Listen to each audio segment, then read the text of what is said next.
Assalamualaikum. Jangan lupa like, comment, and subscribe. Bye. Kenapa Nabi Yakub menangis ketika hilang anaknya? Nabi Yusuf alaihissalam. Kenapa menangis? Kan hal simpel itu. Kan masih ada 11 orang anaknya. Ya. Bukan itu yang membuat Nabi Yusuf menangis. Nabi Yakub menangis. Nabi Yakub menangis betul. Pertama gara-gara hilang Yusuf. Yang kedua, Nabi Yakub menangis berkata anak, bukan lagi yang berkata anak. Ya, 10 orang anaknya itu, padahal dia percaya sama anak, kenapa berani membohongi dia?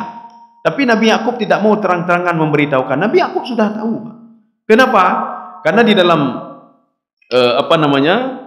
tafsir Al-Baghawi, di situ disebutkan faja'u bidzibin. Jadi mereka supaya Nabi Yakub percaya anaknya sudah dimakan serigala, serigala dibawa. Nyo serigala yang pajuh Nabi Yusuf. Tanyang pak serigalanya. Kalau seandainya dia yang makan itu dengan izin Allah. Di situ disebutkan fa'antakahullahu. Allah Subhanahu wa taala mengizinkan Nabi Yakub untuk berdialog dengan serigala tadi. Nabi Yakub bertanya, "Akal tawaladi, kamu makan anak saya?" Apa jawab serigala tadi? "La a'rifu wajh abnika." Saya tidak pernah tahu bagaimana wajah anakmu. Nabi Yakub itu mata. Kenapa dia menangis? Karena melihat perkataan anak, Pak. Ya. Anaknya kok berani membohongi orang tuanya. Berani dia bohongi orang tuanya, 10 orang anak itu. Apa kata? Sawwalat lakum anfusukum amra. Kalian sudah memudah-mudahkan sesuatu hal yang sebenarnya itu berat. Apa memudah-mudahkan? Kalian sudah membohongi saya. Kemudian Nabi Yakub juga ada indikasi anaknya berbohong lagi. Apa berbohong? Masak baju yang dibawa kepada Nabi Yakub alaihissalam, bajunya berlumuran darah tetapi tidak robek bajunya. Apa kata Nabi Yakub alaihissalam? Heran saya lihat serigala di sini, di Kan'an ini. Dia sudah memakan anak saya tapi lupa merobek pakaiannya. Ini kata Nabi Yakub alaihissalam. Serigala ketika mau makan anaknya buka baju buka baju baru ini. Kemudian dari mana darahnya itu? Maka Nabi Yakub terus menangis. Menangis bukan gara-gara hilang Yusuf saja. Nabi Yakub sudah tahu Yusuf tidak hilang. Dari mana tahunya? Dari mimpi Nabi Yusuf alaihissalam yang dikatakan kepada Yakub. Inni ra'aitu ahada asyara kaukaban wasyamsa wal qamar ra'aituhum li sajidin. Wahai ayahku, nanti suatu saat 11 orang saudaraku akan sujud kepadaku. Matahari dan bintang bintang. Jadi bintang itu akan sujud kepadaku. Kemudian matahari dan bulan juga sujud kepadaku. Nabi Yakub seorang nabi, seorang rasul. Nabi Yakub tahu anaknya akan menjadi dewasa nanti dan mereka akan minta maaf. Artinya Yusuf masih hidup. Ya. Nah mungkin dia meninggal dunia kalau sesuai dengan mimpi itu. Mimpi Nabi dengan Rasul beda dengan melumpur katanya, Pak. Beda, Pak. Kalau mimpi kita jadi orang kaya, waktu bangun miskin lagi, Pak. Ya. Jadi demam. Mimpi je kepala dinas, Pak. Kepala dinas. Waktu bedah rumah kajit gati demam hanya kepala dinas ahli. Tapi kalau mimpi Nabi dan Rasul memang terrealisasi, Pak. Ya, beda mimpi kita. Ya. Makanya ini kita minta anak yang saleh dari kita. Jadi jangan minta anak saja. Ya Allah, kepejayaan hanya tepuan. Ya, Pak. Makanya Nabi Yakub itu berimata Nabi Yakub, kok begini anak saya katanya, Pak. Kok bisa begini anak saya? Sebelumnya Nabi Yakub kan bermimpi juga. Apa mimpi Nabi Yakub alaihissalam? Faja'at asyratu dhi'ab, datanglah 10 ekor serigala. Satu serigala yang mengejar Yusuf. Satu serigala dia melompat ke Yusuf. Ketika dia melompat ke Yusuf, fasyaqqal arda wa dakhala Yusuf fihi. Yusuf masuk ke dalam tanah itu, diselamatkan oleh Allah. Nabi Yakub sudah terbayang, Pak. Ini 10 serigala itu adalah saudara-saudara Yusuf, 10 orang yang mereka itu dengki sama Yusuf. Tahu, Pak. Dan yang lompat ingin mengambil Yusuf itu dia tahu itu rubel, Pak. Dia tahu, Pak. Nabi Yakub tahu. Tapi Nabi Yakub karena pesayang ke ane, hana ya pegah ane, bibit awak drone, hana kayak pegah, Pak. Kalian pembohong, enggak ada ngomong seperti itu. Maka dia menjaga perasaan anak dan menjaga perasaan dia. Tapi makanya dia terus menangis, Pak. Bukan gara-gara hilang Yusuf saja. Tetapi gara-gara perkataan ane. Hek tadi di ane kepakan je lagi nyawa, Pak. Hek tadi di ane, hek dapat sekolah ane, nyatanya sekolah ane, Pak. Kita habis duit, kita sekolahkan anak, tapi tidak pandai dia berbakti kepada orang tuanya. Kan rugi kita. Ya. Ini makanya kalau kita itu bertakwa kepada Allah, maka yang pertama tadi diberikan rezeki. Yang kedua, wa yumditkum bi amwalin. diberikan apa namanya harta, keberkahan harta, keberkahan anak juga. Ya. Wabanin. Nah, kemudian sekarang yang ketiga, coba lihat lagi. Wa yaj'al lakum jannati wa yaj'al lakum anhara. Ya, coba diterjemahkan Pak Iman. Dan mengadakan untukmu kebun-kebun dan mengadakan pula di dalamnya untukmu sungai-sungai. Apa maksudnya ini? Kalau kita baca dan mengadakan kebun-kebun, lun karena kebun kepulau memang. Karena kebun lun, kalau penuh hektar, ya. Kemudian wa ja'alakum anhara. Saya sudah ada juga ini, sudah ada itu. Ini apa maksudnya? Maksudnya kalau kamu bertakwa kepada Allah, kebunmu itu kata Allah bisa saya tumbuhi kata Allah.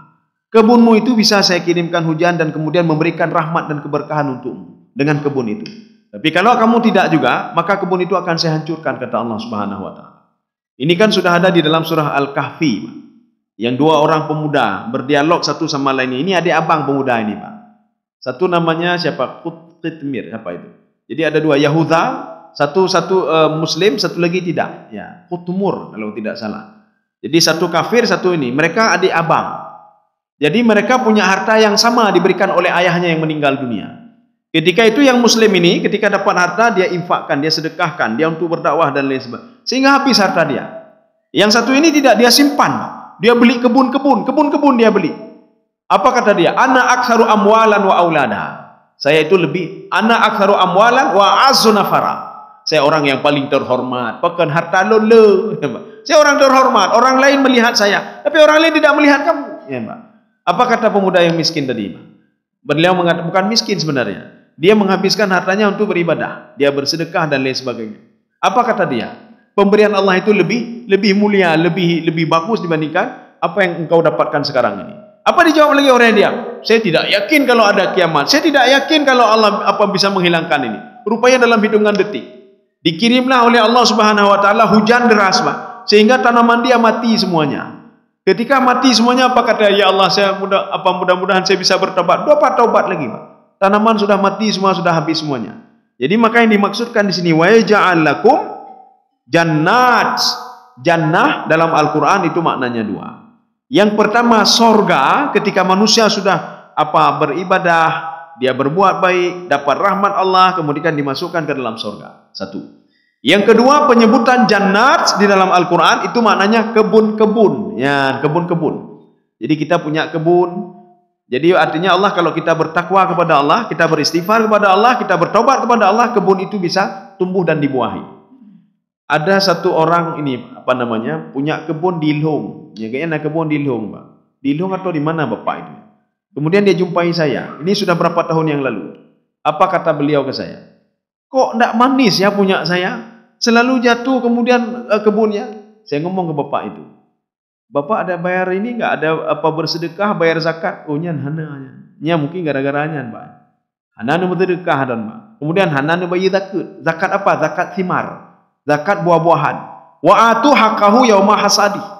Ketika panen bayar zakat. Apapun itu.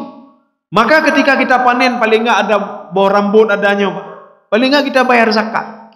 Omanya untuk anak ojek 2,5% dari itu, kira-kira saja, Pak. Kira-kira saja. Bisa kira dengan duit atau langsung bayar dengan itu.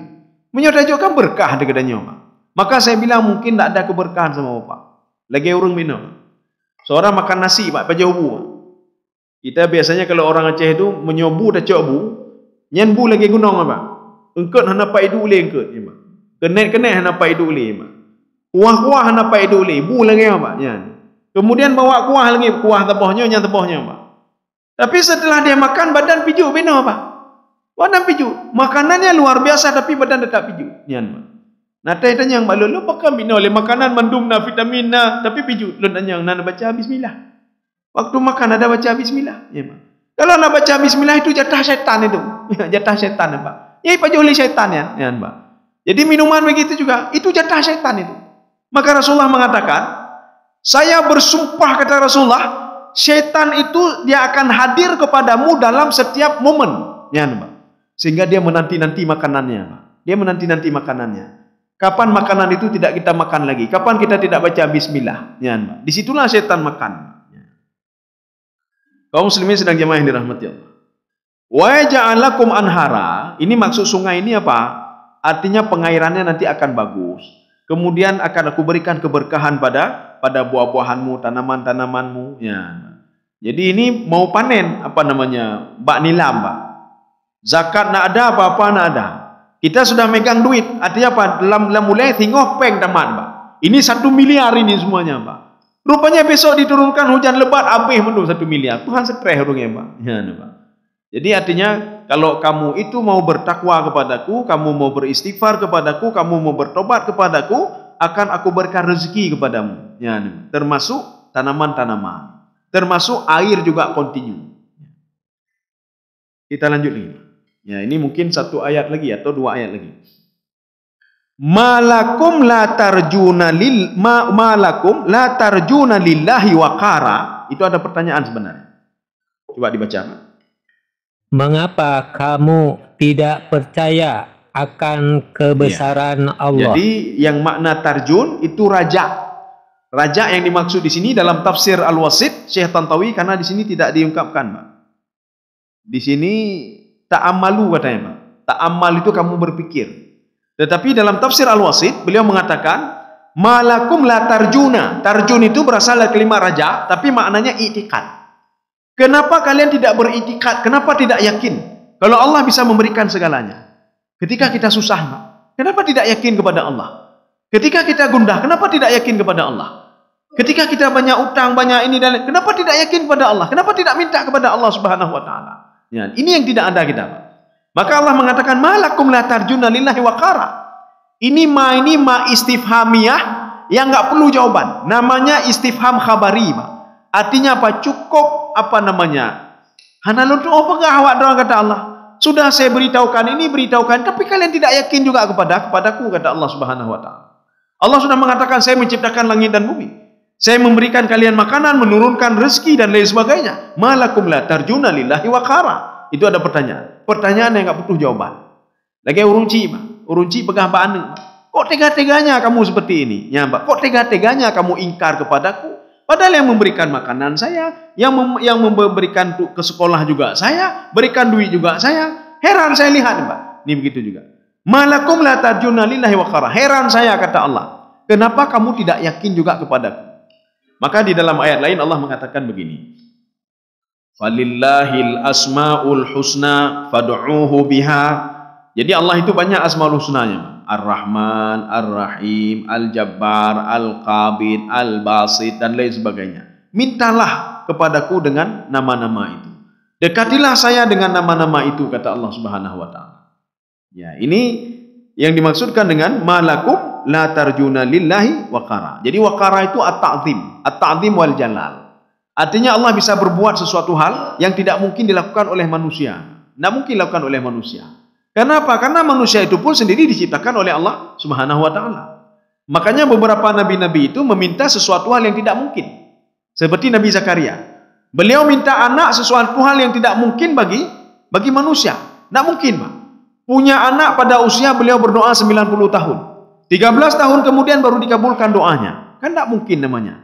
Tetapi apa yang tidak mungkin sama Allah? Maka Allah menyuruh kita untuk mintalah kepada Allah. Apa saja minta kepada Allah. Sekarang masalahnya kita tidak. Kita selalu bertawakal kepada orang lain. Hai natulung long tian menyuhana natulung lon abih hilun, Pak.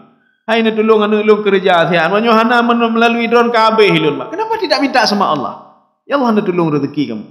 Padahal kita ketika bersalat itu syarat dengan doa-doa semua, Pak. Ketika kita salat, Pak. Kalau betul-betul kita ini kan, maka apa namanya? Wate tadu di antara dua sujud, Pak. Rabbighfirli warhamni wajburni warzuqni wahdini wa'afini wa'fu anni. Kan doa mendung. Rabbighfirli warhamni. Ya Allah ampun dun. Warhamni wajburni. Kasihanilah saya ya Allah. Wajburni, paksa saya untuk beribadah ya Allah. Berikan motivasi saya untuk beribadah. Warzuqni, berikan rezeki kepada saya ya Allah. Sebenarnya cukup di situ saja. Kita sudah berdoa kepada Allah. Cuma hana yakin ya. Rabbighfirli warhamni. Warzuqni wahdini wa'afini wa'fu anni. Dengar je namanya. Dengar ni, Pak. Tenang yang dengar, maka kan aneh ini, Pak. Tenang yang dengar Allahu akbar inna salati wa nusuki wa mahyaya wa mamati lillahi alamin. Dengar ni, Pak. Bagaimana kita mau emosional dengan Allah, Pak? Ketika sujud subhana rabbiyal a'la Hamdi subhanallah bihamdi. Dengan hana bedah-bedah dah fikir meninggal pergi dengan ni, Mak. Ketika sujudnya ni, Mak. Jadi artinya coba kita pahami, Mak. Kita memahami saja umpamanya doa pi kurang, pahami saja salat itulah doa, Mak. Maka di dalam bahasa as-salatu huwa doa. Salat itulah doa. Dari pertama kita minta terus kepada Allah sampai terakhir, Pak, kita minta kepada Allah. Maka coba nikmati salat itu, maka akan menjadi sebuah kenikmatan salat itu, Pak. Ya, kenikmatan. Kita tawakal ada di situ, doa ada di situ, penyerahan diri semua ada di situ, Pak. Kita minta kepada Allah, minta rezeki, minta mandum na di sinan sebenarnya, Pak. Cuma kita saja ya. Bahkan ada berdoa dah hana tepu pada berdoa, Pak. Kemudian kita Al-Quran. Bagaimana katanya ada mau Quran, mau baca Quran tanja, Pak. Ya, Pak. Jadi artinya kalau baca Quran tidak bisa kan bagaimana mungkin itu, Pak? Nyata hanya baca. Bagaimana bisa memahami Al-Quran kalau Al-Quran tidak kita dekati? Bagaimana mau mendekati Al-Quran kalau tidak bisa baca Al-Quran? Ya, bagaimana kita bisa baca Al-Quran tapi kita tidak memahami arti Al-Quran itu sendiri? Maknanya pesan Al-Quran tidak sampai kepada kita. Ya. Ini makna malakum la tarjuna lillahi waqara. Jadi waqara di situ begini. Ai ta'ammalu waqarallah iyyakum bi an tu'minu. Yakinlah kalau Allah itu maha segala-galanya. Jadi makanya Rasulullah SAW ketika malam hari keluar rumah beliau, langsung beliau lihat ke atas. Inna fi khalqis samawati wal ard. Yang sampai baca ayat ni, Pak. Penciptaan langit dan bumi sebagai tanda kekuasaanmu. Kalian tapi, Pak. Tengok tepi lah. Tepi lah yang kalian le bulan, Pak. Inna fi khalqis samawati wal ard.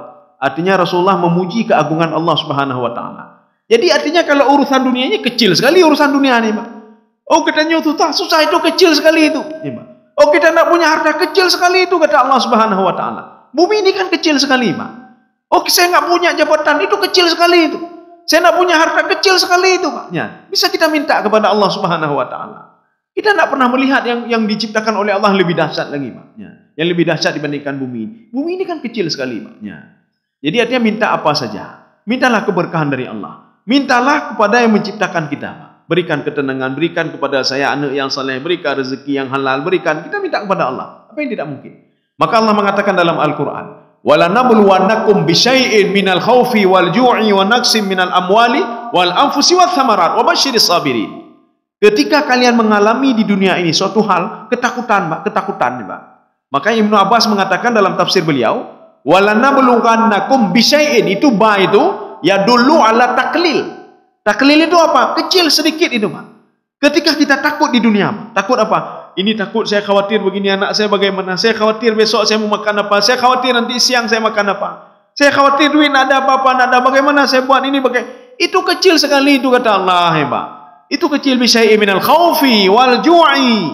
Ju'i itu kelaparan. Itu kecil sekali itu. Penduduk Mekah 7 tahun mereka kelaparan, Pak. Kelaparan. Makanya Allah, alladzi at'amahum min ju'i wa amanahum min khauf. Itu kecil sekali itu, kata Allah. Ya. Makanya di dalam Al-Quran itu diumpamakan oleh Allah Subhanahu wa taala, innallaha la yastahi ay yadriba mathalan ma ba'udatan fama fawqaha. Allah itu tidak segan-segan memberikan perumpamaan seekor nyamuk atau di bawah nyamuk. Ya, Pak. Nyamuk atau di bawah nyamuk yang lebih kecil lagi. Kalau kita pikir-pikir, untuk apa Allah ciptakan nyamuk? Yang naik kap dan yang sebagainya. Ya, Pak. Habis pempeng dah beli obat nyamuk. Habis pempeng dah beli obat semprot. Gara-gara apa? Gara-gara nyamuk. Untuk apa diciptakan nyamuk? Rupanya di dalam nyamuk itu ada beberapa tamsilan-tamsilan, Pak. Tamsilan yang pertama, ini kata Imam Syekh Tantawi. Tamsilan yang pertama, nyamuk itu asyad wa inja'at. Dia akan tetap hidup walaupun lapar. Dia akan tetap hidup walaupun dia lapar. Coba ambil nyamuk, masukkan ke dalam kamar. Ya, kata kunci atau dalam yang kaca aja kunci, Pak. Ketika itu apa? Nyamuk naik pegang madu dah dia kata bulan apa jauh. Naik pegang nyamuk. Tetap hidup nyamuk itu, Pak. Maka Allah memberikan perumpamaan apa? Orang mukmin itu walaupun dia puasa enggak meninggal dia. Anak meninggal. Orang mukmin itu ketika diuji oleh Allah dengan lapar enggak meninggal dia. Ya, Pak, anak meninggal, Pak. Anak meninggal. Jadi artinya apa? Karena dia yakin kepada Allah, dia terus beribadah. Ini kalau perumpamaan nyamuk tadi. Kemudian yang kedua, wa in saminat matat. Nyamuk itu kalau sudah menggigit seseorang, kakemeng punanji perut kakemeng kamera, enggak usah dipukul, mati sendiri dia, mati sendiri. Coba lihat nanti ketika dia masuk ke dalam sebuah tempat, kumpul nyamuk-nyamuk, dembun-dembun, Pak. Dia akan mati sendiri, tidak perlu kita pukul, mati sendiri dia. Inilah perumpamaan kata Allah. Itulah orang-orang kafir. Biarin saja ipajuh yang haram, bizalimi. Biabah lagi yang bahtrong yang haram, gede kata Allah. Nanti dia akan mati sendiri. Akan saya ambil akhadat hubah ketatan, faidahum mublisun. Akan saya ambil dia tiba-tiba. Dia mengatakan apa? Falamma farihu bima atau. Dia sudah bangga dengan apa yang dia dapatkan. Saya dapat ini, saya buat ini, saya dapat ini. Padahal saya tidak salat, saya tidak patuh kepada Allah, tidak patuh pada Nabi, tidak patuh pada Al-Quran. Tapi saya bisa dapat semuanya. Maka Allah katakan, biarin saja, nanti mati ke rawa je, mati ke rawa, mati sendiri dia. Seperti Walid Al-Mughirah, kan mati sendiri dia, Mak. Tak ada yang ganggu dia, mati sendiri dia. Meninggalnya ini asbabnya, Mak. Waktu kejak-kejak kendang durau bak kaki, Mak. Dia orang paling kaya itu, Mak. Sehingga dalam Al-Quran diungkapkan wahida. Salah satu orang paling kaya waktu itu di Mekah. Ini Allah katakan sendiri. Dzarni wa man khalaqtu wahida. Ya Muhammad, biarkan Abu Lahab, Abu Jahal itu urusanku. Dan Walid Al-Mughirah itu urusanku itu. Kamu biarin saja. Bagaimana meninggalnya? Padahal hartanya kan cukup banyak. Anaknya 10 orang lagi. Anaknya berbakti kepada orang tua lagi. Gak kaya nih, Pak. Cuma orang cik yang mudah nak je, berokai. Ketika kena duri, ya kerih-kerih itu. Rupanya makin lemah, makin sakit dekat rumah sakit lagi. Pijut, akhirnya meninggal dunia. Meninggal dunia dalam keadaan fakir, dalam keadaan penyakit, anaknya meninggal semua, tinggal 3 orang, hartanya diambil oleh orang lain semuanya, Pak. Hana berdemai terpulih. Akhirnya dia meninggal dalam keadaan fakir. Ya. Kaum muslimin sedang jemaah yang dirahmati Allah. Artinya, biarin saja. Oh, tipulah yang temayang hana aja dia berbuat zalim, biarin saja, ya, Pak. Mati cik. Nah orang hana mati. Berapa tahun dia sanggup bertahan? 10 tahun, 20 tahun, 30 tahun. Dia akan mati juga.